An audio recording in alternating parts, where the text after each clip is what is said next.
বাবা, তুমি তো আমাকে বলেছিলে আজ হাটে নিয়ে যাবে। আমাকে কিন্তু হাটে নিয়ে যেতেই হবে বাবা। ওখানে আমি একটা ফুটবল দেখে এসেছি, আমাকে ওটা কিনে দেবে। আচ্ছা বাবা, ঠিক আছে। তুই আমার কাছে কিছু চেয়েছিস আর আমি তোকে দেইনি, এমনটা হয়েছে কখনো? আমি তোকে ঠিক ওই ফুটবলটা কিনে দেব। তুমি আমাকে কত ভালোবাসো, এই গ্রামে তোমার মতো বাবা আর একজনও নেই। এই বাবা হঠাৎ করে যদি মারা যায়, তুই কি আমার জন্য কান্নাকাটি করবি? কি বলছো বাবা, তুমি মারা যাবে মানে? না না, আমি তোমাকে কোথাও হারাতে দেব না। আরে বাবা, আমি তো মজা করলাম। আমি তোকে রেখে কোথাও যাব না। তুই আর তোর মা আমার পৃথিবী, তোদের জন্য আমি বেঁচে আছি। তোদেরকে ফেলে কোথায় যাব বলতো? মজা করে কখনো আর এমন কথা বলবে না, তাহলে কিন্তু আমি খুব কষ্ট পাবো। হয়েছে, বাবাকে আর ভালোবাসা দেখাতে হবে না। এবার এক কাজ কর, জালটা ওদিকে ফেলে দে। দেখি আজকে আমাদের কপালে সৃষ্টিকর্তা কি লিখে রেখেছেন।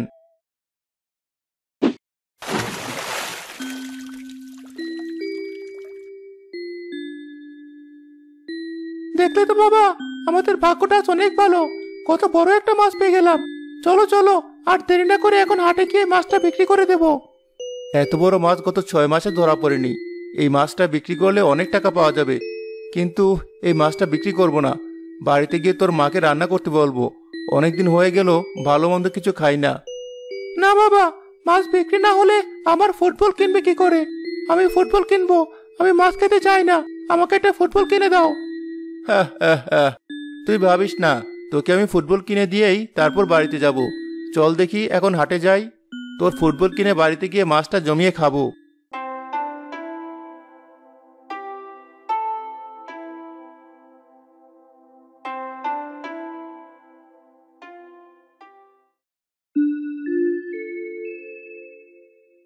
মা, কোথায় গেলে?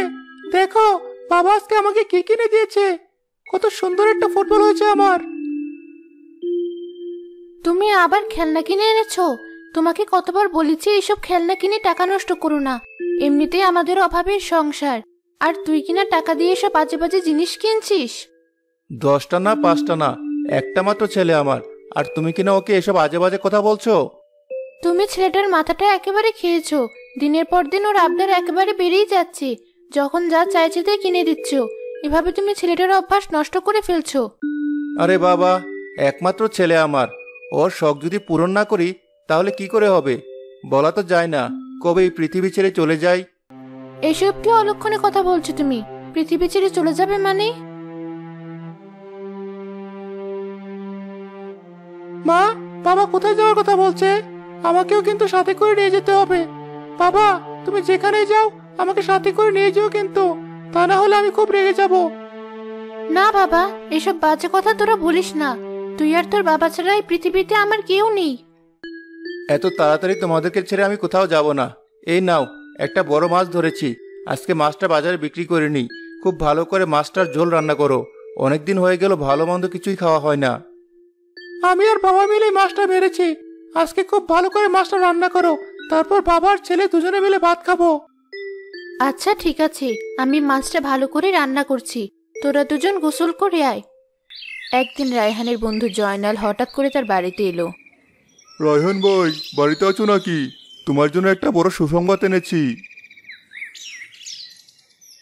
কিরে, কি হয়েছে? হঠাৎ করে তুই আমার বাড়িতে আসলি? আরে জয়নাল ভাই, কতদিন হয়ে গেল তুমি আমাদের বাড়িতে বেড়াতে আসো না। রতন তোমার কথা প্রায় বলে, আমাকে জিজ্ঞেস করে জয়নাল চাচা কেন আমাদের বাড়িতে আসছে না। আর বলো না ভাবি, একদমই সময় পাই না। আজ একটা সুসংবাদ এনেছি। সেটা হলো, আমরা কয়েকজন মাঝি মিলে উজানে মাছ ধরতে যাচ্ছি। সেখানে নাকি অনেক ভালো ভালো মাছ পাওয়া যাচ্ছে। এসব মাছ ধরে বিক্রি করলে অনেক টাকা পাওয়া যাবে। তুমি কি যাবে আমাদের সাথে রায়হান ভাই? না জয়নাল ভাই, তুমি আমাদের জন্য এত বড় একটা সুসংবাদ এনেছো, আমরা অনেক খুশি হয়েছি। কিন্তু উজানে আমি ওকে যেতে দেব না। ওখানে অনেক ঝড় বৃষ্টি হয়, যদি কোনো দুর্ঘটনা ঘটে। কি যে বলো ভাবি, তুমি শুধু শুধু ভয় পাচ্ছ। দুর্ঘটনা কেন ঘটবে? তাছাড়া আমরা সবাই তো যাচ্ছি। তুমি কোনো চিন্তা করো না, আমরা মাত্র 7 দিনের মাথায় ফিরে আসব। তুমি কি যাবে উজানে? আমার কিন্তু একটুও মত নেই। শোনো, তুমি আমাকে আর বাধা দিও না।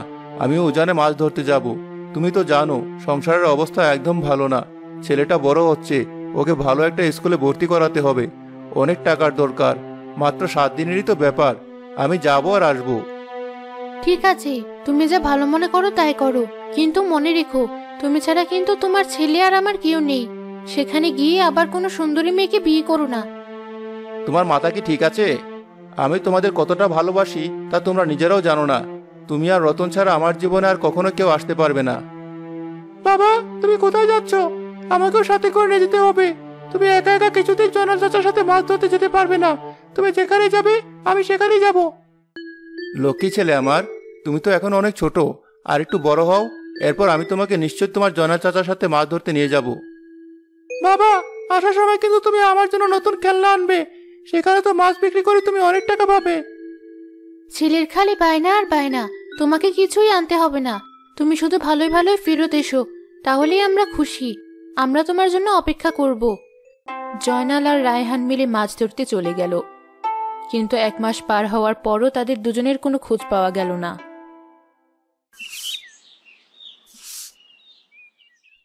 মা, খেতে লেগেছে, আমাকে কিছু খেতে দাও। গতকাল রাতেও তো কিছু খাইনি। বাবা, ঘরে তো কোনো বাজার নেই। তোর বাবা 7 দিনের কথা ভুলে গেল। এখন 1 মাস হয়ে গেছে, তোর বাবার কোনো খোঁজ পাচ্ছি না। আমার মনে হয় বাবা কোনো বিপদে পড়েছে। তা না হলে তো বাবা এরকম করার কথা না। বাবা কি আর আসবে না? অমন কথা বলিস না, হয়তো তোর বাবা কাজে আটকে গেছে।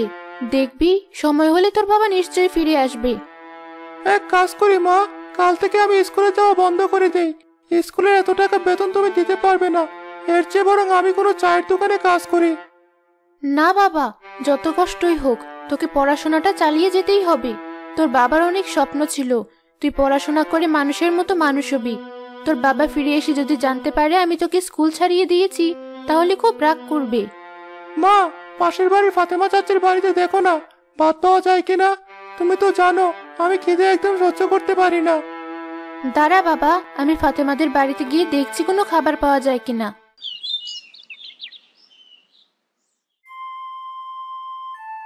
ফাতেমা ভাবি, তোমার কাছে এলাম বড় বিপদে পড়ে। আমাকে কিছু চাল দিবি? গত 2 দিন আগে তো কিছু চাল নিয়ে গেলি, এখনো তো ফেরত দেওয়ার নাম নেই। আবার এসেছিস চাল চাইতে? না বাবা, তোকে চাল দিতে পারবো না। বড্ড বিপদে পড়ে তোমার কাছে এসেছি। কিছু চাল না দিলে বাচ্চাটা আমার সারাদিন না খেয়ে থাকবে। তুমি তো সবকিছুই জানো।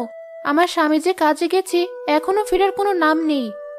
আমার তো মনে হয় তোর স্বামী ওখানে বিয়ে করে সংসারী হয়েছে, তা না হলে এতদিন সে যোগাযোগ করছে না কেন? না না, এমন কথা বলো না। আমার স্বামী তেমন মানুষ নয়, ও খুব ভালো মানুষ, আর আমাকে বড্ড ভালোবাসে। ও কখনো এরকম কিছু করবে না। ভালোবাসে না ছাই, তোর স্বামী যদি তোকে ভালোবাসতো তাহলে এতদিন তোর সাথে কেন যোগাযোগ করছে না? ওখানে গিয়ে সুন্দরী কোনো মেয়ের লোভে পড়েছে, তাই তো বউ বাচ্চাকে ভুলে গেছে। ঠিক আছে, তোমার চালের আমার কোনো দরকার নেই, আমি চলে যাচ্ছি। কিন্তু দয়া করে আমার স্বামীকে নিয়ে আরেকটা বাজে কথাও বলবে না, তাহলে ভুলে যাব যে তুমি আমার ভাবি হও। আরে যা, আমিও দেখবো এই গ্রামে কে তোকে সাহায্য করে। এভাবে দিনের পর দিন তোকে কেউ সাহায্য করবে না। এর চেয়ে বরং তুই নিজে একটা বিয়ে কর, তোর স্বামী আর কোনোদিন ফিরে আসবে না। কি বলছো তুমি ভাবি? বিয়ে করব মানে? আমার স্বামী জীবিত আছে, আমি কেন আরেকটা বিয়ে করব? তাছাড়া আমার ছেলেটার কি হবে? এমন একজনকে বিয়ে করবি যে তোকে আর তোর ছেলেকে দুজনকেই মেনে নেবে, তাহলে তো আর কোনো ঝামেলা রইল না। না না, এ আমি করতে পারবো না। আমি আমার স্বামীকে অনেক ভালোবাসি, সেও আমাকে অনেক ভালোবাসে। আমি অন্য কাউকে আমার স্বামীর জায়গাটা কখনোই দিতে পারবো না, সে যেই হোক না কেন। আমি তোকে যা বললাম ভালোর জন্যই বললাম। আমার মনে হয় না তোর স্বামী তোর সাথে আর যোগাযোগ করবে। এখনো সময় আছে, বিয়েতে রাজি হয়ে যা। আমার একটা দূরসম্পর্কের ভাই আছে, সে বিয়ের জন্য পাত্রী খুঁজছে। যদি তুই বলিস তাহলে আমি কথা বলতে পারি। তোমাকে আর আমার জন্য কিছুই করতে হবে না ভাবি, আমি চলে যাচ্ছি।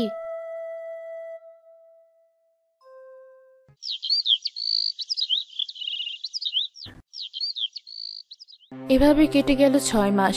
ঝড়ের কবলে পড়ে মারা যাওয়ায় ঝুমার স্বামী আর ফিরে আসে না। রতন, তোকে কিছু কথা বলতে চাই বাবা। আমার কেন জানি মনে হচ্ছে তোর বাবার কোনোদিন ফিরে আসবে না। এদিকে তো আমরা না খেয়ে মরছি, কি করব বলতো? বাবা নিশ্চয়ই ফিরে আসবে মা, তুমি কোনো চিন্তা করো না। আর বাবা যতদিন না ফিরে আসে ততদিন আমি কোনো একটা কাজ করব। এভাবে আমরা সংসার চালাবো। কাজ করা শুরু করলে তোর পড়াশোনাটা বন্ধ হয়ে যাবে। তুই যদি রাগ না করিস তোকে একটা কথা বলবো। কি বলবে মা, বলো। আমি তোমার উপর কি কখনো রাগ করেছি? আচ্ছা, যদি তোর একটা নতুন বাবা আসে, এই বাবা তোকে তোর বাবার মতোই ভালোবাসবে, তোকে অনেক আদর করবে, যত্ন করবে। নতুন বাবা? সে আবার কি জিনিস? না না, আমি নতুন বাবা চাই না, আমার নিজের বাবাই ভালো। তোর ফাতেমা চাচির একজন ভাই আছে, তিনি আমাকে বিয়ে করতে চান। যদি তুই রাজি থাকিস তাহলে বিয়েটা হয়ে যাওয়াই ভালো। গ্রামের মানুষ আমাদেরকে নিয়ে আজে বাজে কথা বলে। মা, কিন্তু ওই লোক যদি আমাকে তাড়িয়ে দেয়, আমাকে না ভালোবাসে, তাহলে আমি কোথায় যাব বলো তো? আমার তো রাস্তায় রাস্তায় ঘুরতে হবে। না বোকা ছেলে, তুই কোনো চিন্তা করিস না। ওই লোক বলেই নিয়েছে সে তোকে নিজের সন্তানের মতোই ভালোবাসবে। তাছাড়া সে এখনো অবিবাহিত, তার নিজের কোনো ছেলে বলে নেই। ঠিক আছে মা, তাহলে তুমি আমার জন্য নতুন বাবা নিয়ে এসো। আচ্ছা, আমার ওই নতুন বাবা কি আমাকে নতুন ফুটবল কিনে দেবে? তুমি তো জানো ফুটবল আমি কত ভালোবাসি। হ্যাঁ বাবা, তোকে ফুটবল কিনে দেবে, তোকে নিয়ে ফুটবল খেলতেও যাবে। তুই কোনো চিন্তা করিস না। শুধু তুই বল, নতুন বাবাকে তুই বাবা হিসেবে মেনে নিবি কিনা? আমি বাবা হিসেবে মেনে নেব, তাকে বাবা বলেই ডাকবো।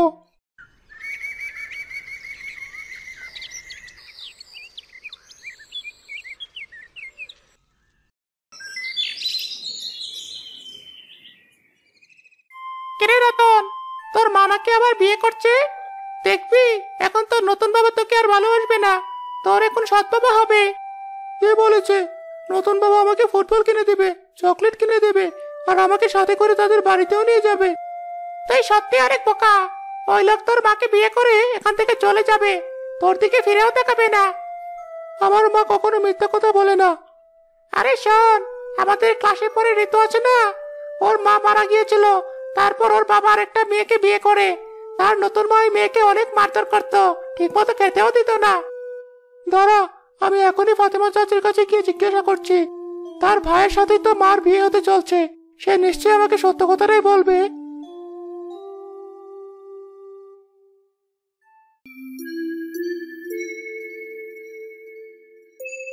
ফাতেমা চাচি, কোথায় গেলে তুমি? কিরে রতন, তুই হঠাৎ করে আমার বাড়িতে? কি হয়েছে তোর? মন খারাপ কেন? তুমি যে তোমার ভাইয়ের সাথে মায়ের বিয়ে দিচ্ছ, সেই ভাই কি আমাকে বাবা ডাকতে দেবে? কেন ডাকতে দেবে না? সে তো তোর বাবাই হবে, কিন্তু নিজের বাবার সৎ বাবার মধ্যে অনেক পার্থক্য হয়। আমিও তাই বলি। জানো, আমার বন্ধু বলছিল সেই লোক নাকি মাকে বিয়ে করে এখান থেকে চলে যাবে, আমাকে সাথে নেবে না। ওই লোক তোকে সত্যি অনেক ভালোবাসবে, কিন্তু তোকে সাথে করে নিয়ে যাবে কিভাবে বল? তোর মা তার শ্বশুর বাড়ি যাবে। তুই যদি তোর মায়ের শ্বশুর বাড়িতে যাস তাহলে তো ওখানে অনেক সমস্যা হবে। তাই কিছুদিন আপাতত তুই আমার কাছে থাকবি। মা যদি আমাকে ছেড়ে চলে যায়, তাহলে আমি একা কি করে থাকবো? আমার তো বাবাও চলে গেছে, আমি তো একা হয়ে যাব। বোকা ছেলে, তুই বড় হয়ে যাচ্ছিস। তোর মাকে নিয়ে গ্রামের মানুষ আজে বাজে কথা বলে। এখন তোর মার একটা বিয়ে হওয়া দরকার, এতে তুই যেমন ভালো থাকবি তোর মাও তেমনই ভালো থাকবে। তাহলে তুমি তোমার ভাইকে বলো যেন আমাকে তার ছেলের মতো করে নিজের কাছে রাখে, তাহলেই তো হলো। পৃথিবীটা অনেক কঠিন জায়গা বাবা, যখন তুই বড় হবি তখন সবকিছু বুঝতে পারবি। আপাতত নিজেকে একটু সময় দে, দেখবি সব ঠিক হয়ে যাবে।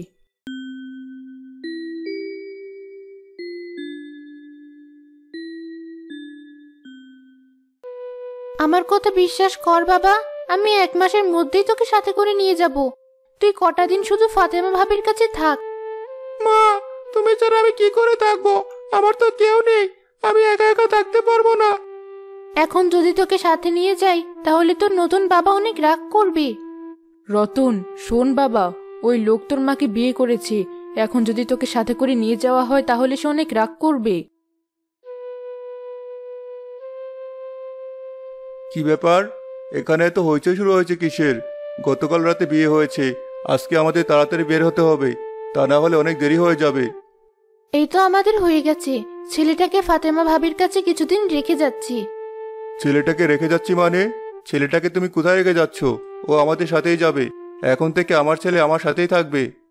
সত্যি আপনি রতনকে আপনার বাড়িতে নিয়ে যাবেন?